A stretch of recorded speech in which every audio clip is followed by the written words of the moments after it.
Eu quero compartilhar com os irmãos algo que o Senhor colocou no meu coração. E o tema dessa ministração é Lloyd e o Evangelho para os gentios. Acredito que por ser Dia das Mães, o Senhor preparou esse momento para que a gente pudesse meditar um pouco sobre isso, sobre essa mulher, uma mulher impressionante, uma mulher que nos inspira e que nos desafia, uma mulher que nos encoraja, mas também uma mulher que nos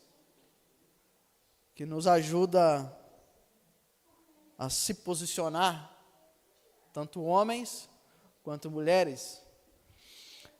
E eu quero então convidar os irmãos a fazerem comigo a leitura do texto bíblico da nossa meditação, que se encontra na segunda carta do apóstolo Paulo a Timóteo, capítulo 1, versículo 1.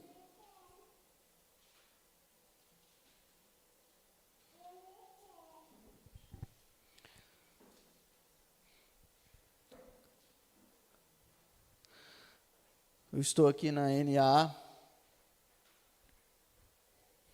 Muito obrigado, meu querido. 2 Timóteo, capítulo 1, versículo 1, diz assim: mas tem uma carta, tá, queridos? E diz assim, nesta carta: Paulo, apóstolo de Cristo Jesus, pela vontade de Deus, conforme a promessa da vida em Cristo Jesus, ao amado filho Timóteo, que a graça, a misericórdia e a paz da parte de Deus Pai e de Cristo Jesus, nosso Senhor, estejam com você. Dou graças a Deus, a quem desde os meus antepassados sirvo com a consciência limpa, porque sem cessar lembro de você nas minhas orações, noite e dia. Lembro das suas lágrimas e estou ansioso por ver você, para que eu transborde de alegria. Lembro da sua fé sem fingimento, a mesma que primeiramente habitou a sua avó Lloyd e em sua mãe Eunice, e estou certo que também habita em você. Por essa razão venho lembrar-lhe que reavive o dom de Deus que está em você pela imposição das minhas mãos, porque Deus não nos deu espírito de covardia, mas de poder, de amor e de moderação. Amém. Meus amados e meus queridos, essa carta foi escrita pelo apóstolo Paulo. Essa foi a última carta escrita pelo apóstolo Paulo quando ele estava preso em Roma. Pouco tempo depois de ele escrever essa carta, ele vai ser decapitado em Roma. Essa é a sua última carta, seu último escrito. Esta é aquele tipo de carta que alguém escreve sabendo já a sua sentença. O apóstolo Paulo já sabia a data da sua morte. E ele então escreve essa carta. Imagina, alguém que já sabe a hora da sua partida, conforme mesmo ele diz aqui, olha, a minha partida é chegada. Mas embora soubesse a data da sua partida, ele tinha algo a escrever, ele tinha uma orientação a dar a alguém, uma última orientação. Essa é uma carta de despedida. E nesse último momento da vida de todas as pessoas, quem eles se lembram, que ainda tem algo a fazer, que ainda tem algo a instruir, que ainda tem uma instrução a dar, é a pessoa mais importante. Com todas as pessoas é assim. Ninguém escapa dessa verdade. A última pessoa que vem em mente, próximo da hora da morte, porque essa pessoa tem um papel muito importante na sua vida.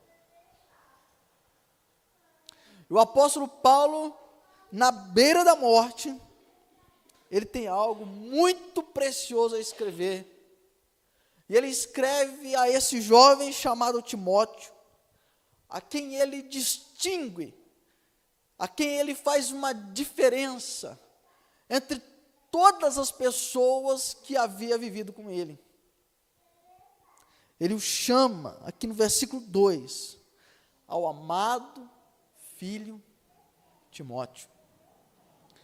Timóteo é um jovem distinto, diferente, é um jovem extraordinário para Paulo.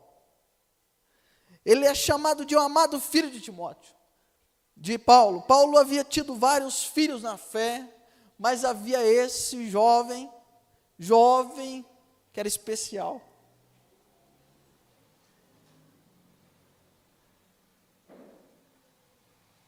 Praticamente todos o abandonaram. Ele escreve aqui nessa carta, ele vai dizer. A expressão que ele usa é: todos me abandonaram, ficou apenas Lucas, aquele que escreve o evangelho, que leva o seu nome, e que escreve o livro de Atos. E mais alguns pouquíssimos. Mas a pessoa com quem ele realmente conta é Timóteo. Timóteo tem um valor extraordinário para Paulo nos últimos momentos da sua vida.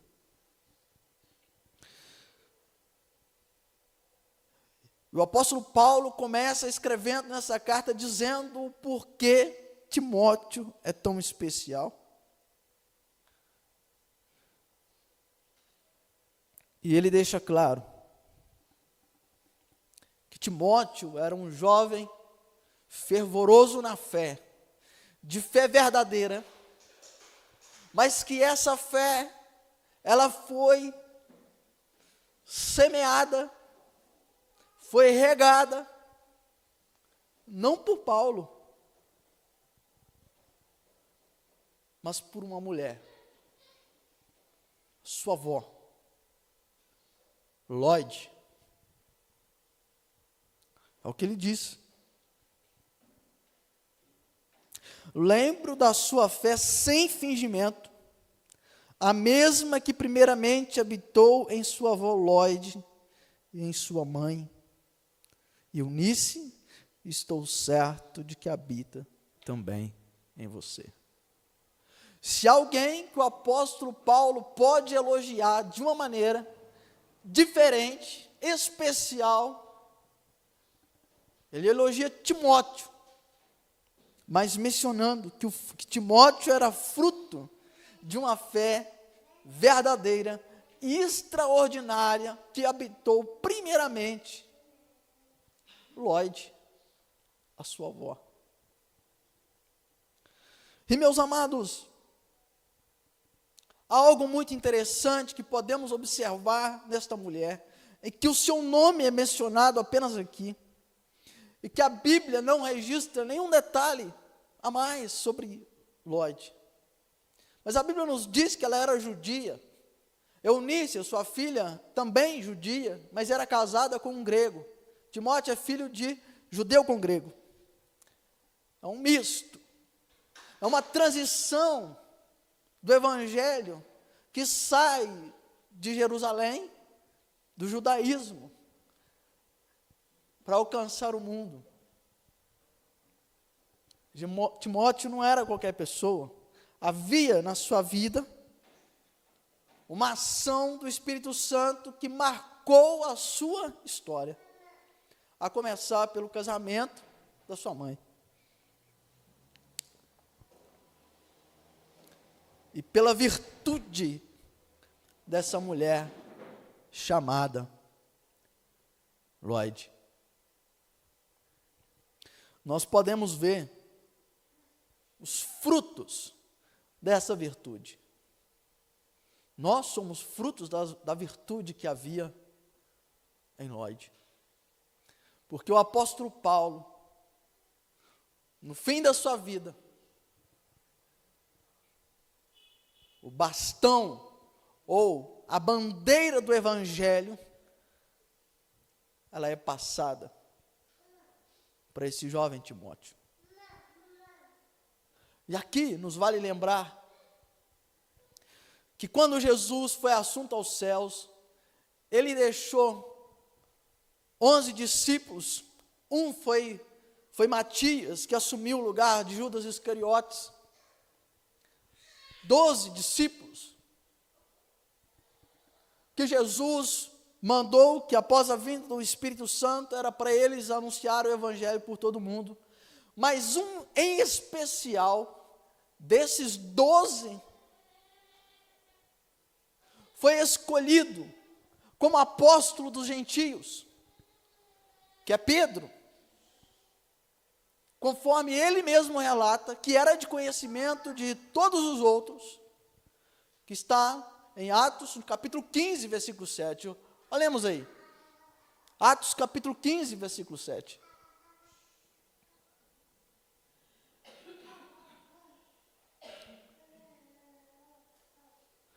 Havendo grande debate, Pedro tomou a palavra e disse: irmãos, vocês sabem que desde há muito Deus me escolheu entre vocês para que da minha boca os gentios ouvissem a palavra do evangelho e crescem. Quem foi que o Espírito Santo usou no dia que o Espírito Santo veio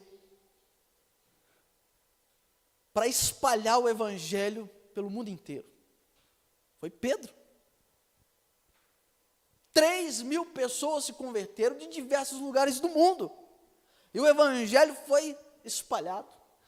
Isso foi confirmado de que o Espírito Santo, de que Deus o havia chamado para ser o evangelho dos gentios. E qual é a influência de Pedro com o evangelho dos gentios? Como ele se posiciona? Ele não se posiciona. Ele tem dificuldade com os gentios, ele carrega essa dificuldade por muito tempo. E o Espírito Santo, então, vai levantar, vai chamar uma outra pessoa, o apóstolo Paulo. A quem mesmo o apóstolo Paulo vai dizer: eu sou o mais novo, aquele que fui chamado fora do tempo, para anunciar o evangelho aos gentios. E após muitos anos, essa responsabilidade do evangelho aos gentios, ela é entregue nas mãos desse jovem. É na instrução que o apóstolo Paulo vai dar, as principais instruções a nós como igreja dos gentios, a quem o apóstolo Paulo vai orientar para instruir Timóteo. Fala sobre ministério, sobre igreja, está tudo onde? Timóteo. Primeira e segunda carta do apóstolo Paulo a Timóteo. As principais doutrinas que nós temos sobre a igreja de Jesus, principalmente no que tange os gentios, é para Timóteo que ele escreve. É para Timóteo. E por que Timóteo? Porque a história de Timóteo não começa com ele. Timóteo, ele tinha alguns problemas, muita dificuldade, era um jovem, dizem alguns que tinha problemas, doença, ele tinha umas crises de ficar meio abatido, às vezes meio desanimado. E quando olhamos para essa carta, o apóstolo Paulo começa a reanimá-lo, lembrando de que ele não foi chamado por ele, mas que ele recebeu uma fé que veio da sua avó. E ele é a terceira geração. A Bíblia nos fala algumas coisas sobre essa questão geracional. E isso é muito importante, porque às vezes a gente não consegue ver adiante, a gente pensa só em nós, só na nossa geração, só na nossa época. Mas a Bíblia nos deixa claro, Deus nos deixa claro, desde a antiguidade, de que o trabalho bem feito, ele é um trabalho que ultrapassa a terceira geração. Só para os irmãos terem uma ideia, quando Moisés morre, Josué assume, mas quando Josué morre, a próxima geração depois de Josué, que é a terceira geração depois de Moisés, nem se lembrava de quem era Deus. E o povo então, ele começa a pecar, eles não sabem mais quem é Deus, não lembram dos milagres que Deus fez, eles se esqueceram de Deus. Terceira geração, ela já não lembrava mais quem era Deus.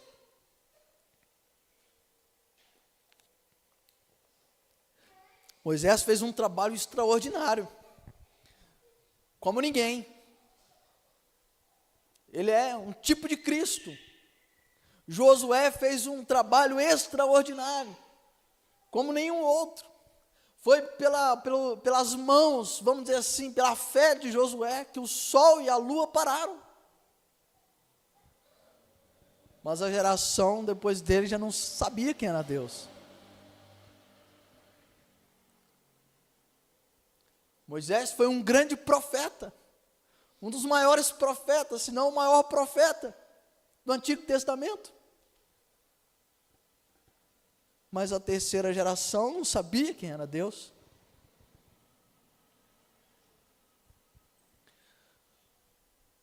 Os com Lóide foi diferente. Nela habitou uma fé verdadeira. Uma mulher que se posicionou diante do evangelho que ela conheceu, um evangelho primitivo, um evangelho anunciado em meio aos escuros, o evangelho anunciado através do Antigo Testamento. O apóstolo Paulo deixa isso claro.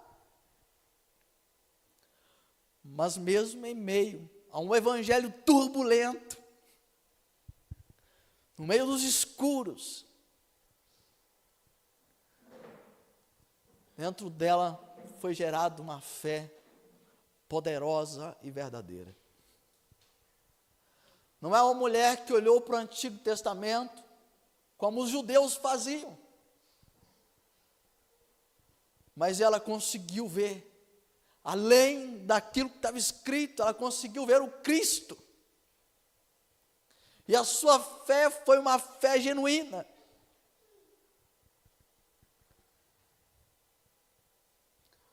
E ela ensinou a sua filha Eunice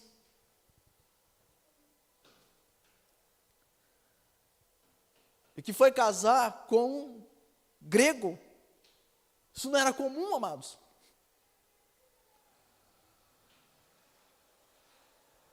E essa fé que também alcançou um menino, Timóteo, um menino que foi gerado num ambiente de uma fé de verdade. O menino que foi um instrumento de Deus para mudar o mundo através do Evangelho. Não nos parece claramente nenhum registro sobre os feitos de Timóteo. Mas não precisava. Basta olhar para a relação desse jovem com Paulo. E é o que nós temos dos escritos mais preciosos do Evangelho aos gentios. Bastasse ele ser aquele com quem o apóstolo Paulo podia contar na hora da sua morte. Isso foi suficiente para que o mundo inteiro conhecesse o Evangelho. de Jesus Cristo, anunciado através da vida de Paulo e anunciado através de Onésimo.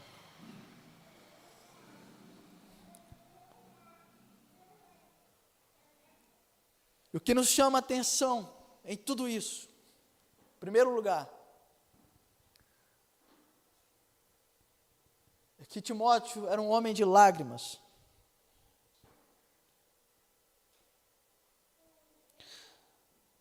O apóstolo Paulo está na beira da morte. Ele pensa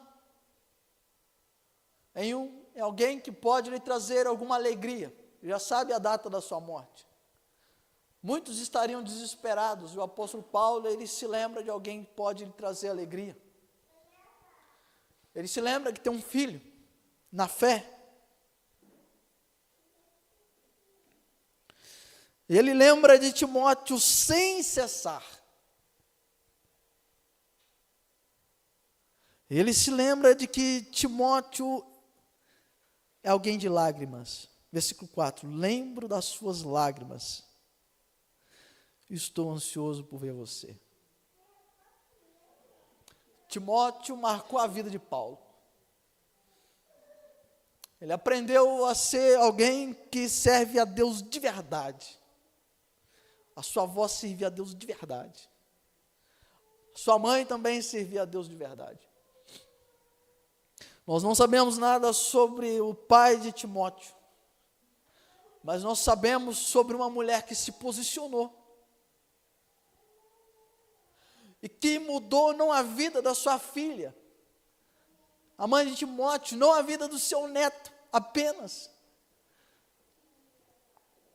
mas ela mudou gerações e gerações e gerações futuras, porque ela era uma mulher que tinha uma fé de verdade, e ela se posicionou diante do evangelho que ela conheceu. Talvez ela tivesse problemas em casa com o marido. A Bíblia não nos fala nada sobre ele, absolutamente nada. Mas era uma mulher que sabia o seu valor em Cristo, sabia no Deus que ela podia confiar. Ela foi honrada por isso. Ela viu a terceira e quarta geração, porque a quarta geração é aqueles que vêm depois de Timóteo, de pastores, de líderes que são formados a partir de Timóteo. O apóstolo Paulo fala sobre isso. Olha, unge presbíteros e tudo mais. Ele recebe orientações para uma outra geração. Ela não perdeu a sua fé, ela extrapolou, ela foi uma fé aprovada, porque ela alcançou a terceira e quarta geração. E foi muito mais além do que isso. A sua fé, ela foi poderosa e ela transformou a vida de Eunice, a sua filha. E meus amados, hoje, há muitas mulheres querendo posições de destaque, querendo posições visíveis. Há muitas mulheres querendo assumir algum papel. Estou aqui para dizer se está certo ou se está errado. Mas Lloyd assumiu uma posição que ninguém viu.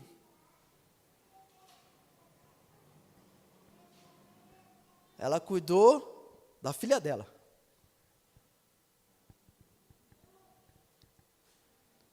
Ela cuidou do neto dela. Quem mais viu?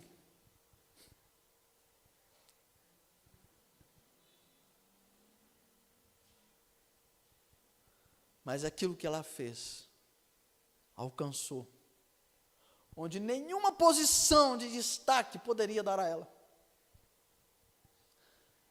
Poderíamos falar de Eunice, fruto de Lloyd, também é a mesma coisa. O pai de Timóteo, ninguém sabe Se converteu, se não converteu, não sabemos nada sobre ele. Talvez ele não se posicionou diante do evangelho que recebeu.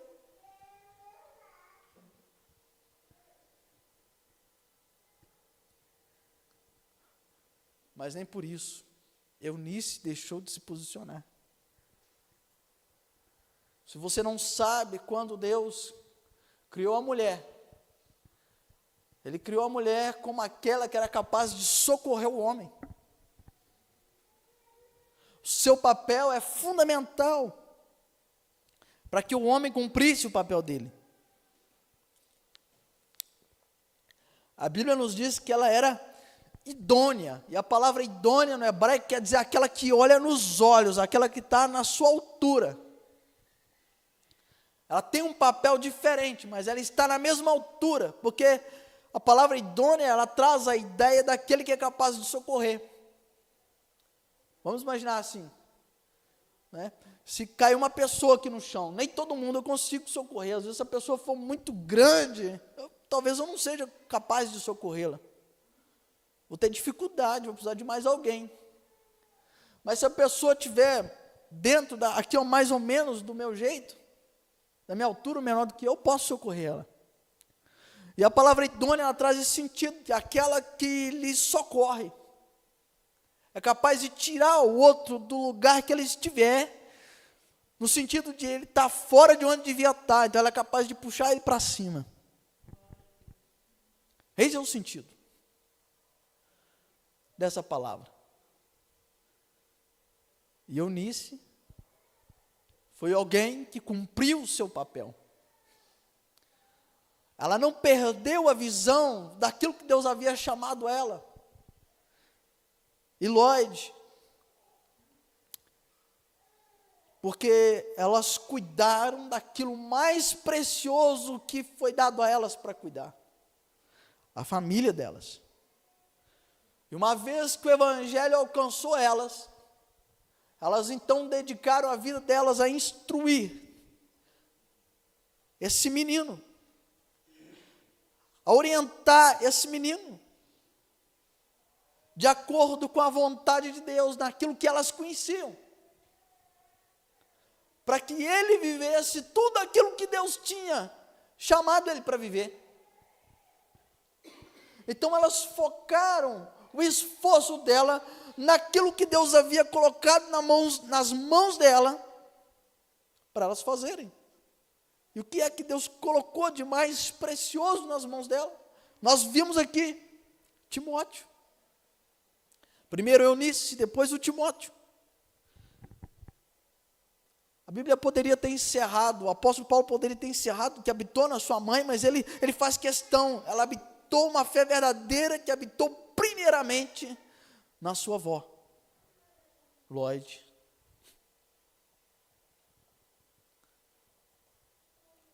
E meus amados, essa era uma mulher de virtude, uma mulher de uma fé de verdade.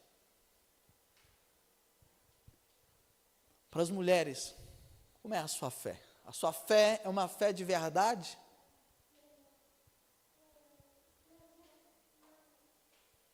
Porque a fé verdadeira, ela não é baseada numa expectativa. Ela não está segurada naquilo que se vê. Ela é um movimento em direção daquilo que Deus disse, mas ainda não se viu. E por se movimentar naquilo que Deus disse, que ainda não se viu, aquele que crê torna-se um meio de materializar aquilo que Deus disse que é, mas que ainda não se viu. Isso é fé. Eu não preciso de fé para falar daquilo que eu vi, daquilo que eu tenho expectativa. Mas eu preciso de me movimentar, de me posicionar em direção daquilo que Deus disse. E que por sinal eu não vejo. E que talvez ninguém mais vê. Porque isso é fé. Porque eu quero ser um meio. pelo qual Deus possa materializar aquilo que Ele disse, para que os outros vejam. Essa era a fé, sem fingimento, que habitou Lloyd e Eunice. Como é que você vê o seu filho? Como é que você vê o seu marido dentro da sua casa? Porque Lloyd não via certamente o apóstolo Paulo, quem seria Timóteo depois. Com certeza ela não via, ela nem sabia quem era Paulo. Nem sabia, talvez, que Jesus tivesse vindo. Quando realmente ela teve esse encontro com o Evangelho, esse primeiro encontro com o Evangelho. Mas a fé dela era verdadeira, o apóstolo Paulo fala, a fé dela era uma fé verdadeira.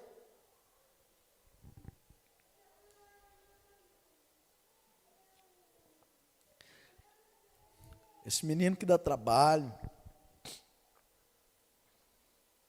os professores chamam para ir na escola, porque está difícil o menino. Esse menino, às vezes, envolvido em tantas situações complicadas, vícios, às vezes fugiu de casa, não sabe onde está. A fé de verdade não precisa saber, não precisa ver. A fé de verdade não precisa ver, não é para ver. Se é para ver, não é fé. Marido, só Deus sabe. Só Deus sabe as aflições que você enfrenta em casa, que você vive.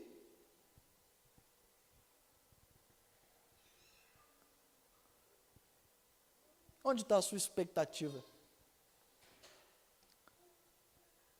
É no governo?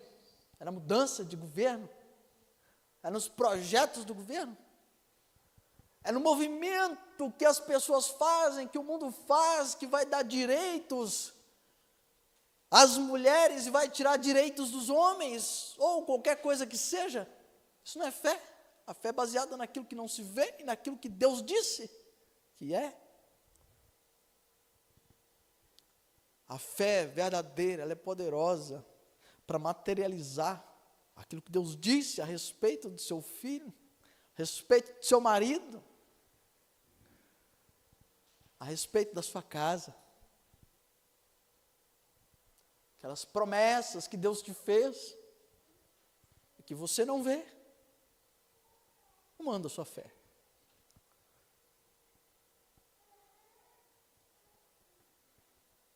Você não precisa ver, não é para ver. É para se movimentar, para se posicionar em direção àquilo que Deus disse, para que você e eu sejamos gente com quem Deus pode contar, para trazer, para materializar aquilo que Ele disse que é.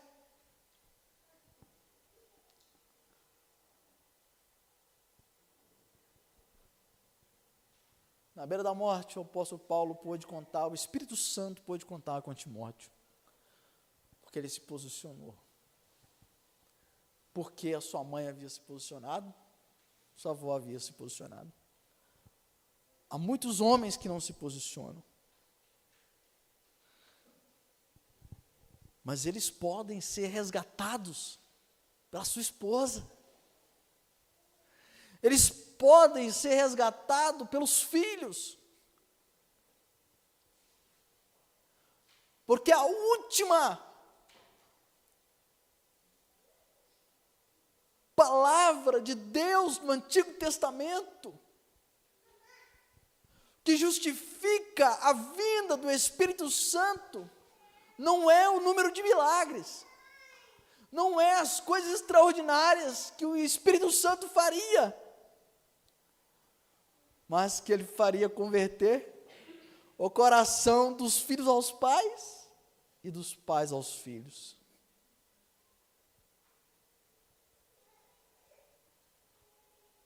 Essa foi a última profecia de Deus no Antigo Testamento? Como é que está a sua fé?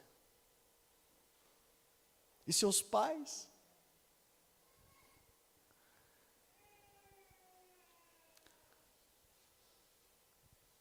Porque somente assim, havendo, vamos ver aí a última profecia de Malaquias.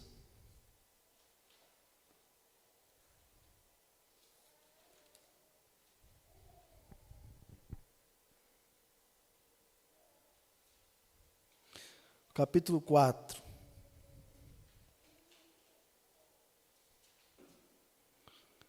Versículo 15.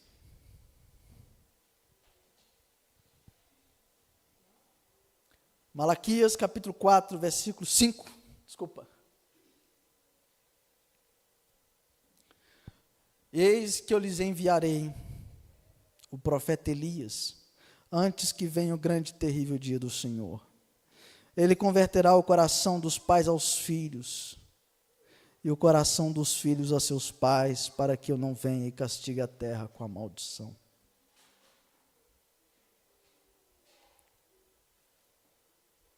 Por que a terra não seria destruída com a maldição? É porque Deus disse, porque Ele enviaria, enviar o profeta Elias, não é enviar o profeta Elias, é enviar o Espírito que estava sobre o profeta Elias. É o Espírito Santo. A última promessa de Deus no Antigo Testamento é enviar o Espírito Santo. E a última promessa de Jesus, antes de ser assunto aos céus, qual foi? Enviar o Espírito Santo. Essa não é a menor promessa, é a maior promessa de Deus, de que a terra seria transformada, seria curada, havendo cura nos relacionamentos. Converter o coração dos filhos aos pais e dos pais aos filhos. A fé de Lloyd, de Eunice e de Timóteo era uma fé de verdade. O Espírito Santo não foi dado a mim e a você para fazer milagres. Ele faz milagres, mas não é para. É para que a terra fosse curada. E de que maneira? Para que a terra fosse livre das maldições que têm dominado a terra. É para livrar a terra das maldições hereditárias, das maldições por causa do pecado. E de que maneira seria feito isso? Reconciliando os filhos com pais e os pais aos filhos. O Espírito Santo foi dado a mim e a você, para que através da nossa fé, esta verdade se materialize. Primeiro a nossa casa seja curada. Primeiro a nossa casa seja transformada. Foi assim com Lloyd, Eunice, Timóteo. Depois, os frutos alcançarão onde nós não podemos imaginar. Essa noite, o Espírito Santo, Ele quer acender uma chama no seu coração e no meu coração. Há uma promessa feita na eternidade, de que a minha família, a sua família seria transformada, e de que a terra seria curada, seria liberta da maldição. Mas desde que a fé que esteja em mim seja uma fé verdadeira, seja sem fingimento, seja uma fé que surgiu no escuro, mas é uma fé de verdade. Talvez a sua fé esteja apagando. Muito provavelmente o apóstolo, o Timóteo, estava desanimado, O apóstolo Paulo escreve com um dos objetivos é reanimá-lo quanto àquilo que Deus havia dito a seu respeito. O Espírito Santo te chama para posicionar, para que a nossa fé seja uma fé de verdade, alguém que se movimenta em direção àquilo que Deus nos disse. Em parte Ele nos disse de maneira especial, mas em parte Ele nos disse na sua palavra, como nós vimos. Que o Senhor Jesus te abençoe. O Espírito Santo nos dê uma fé assim, e que nós não percamos a oportunidade de termos, de cuidar da nossa casa, primeiramente, de cuidar dos filhos espirituais, olhando como Deus vê, como o Espírito Santo vê, para que assim Ele faça, materialize através de nós aquilo que Ele prometeu. Em nome de Jesus. Amém.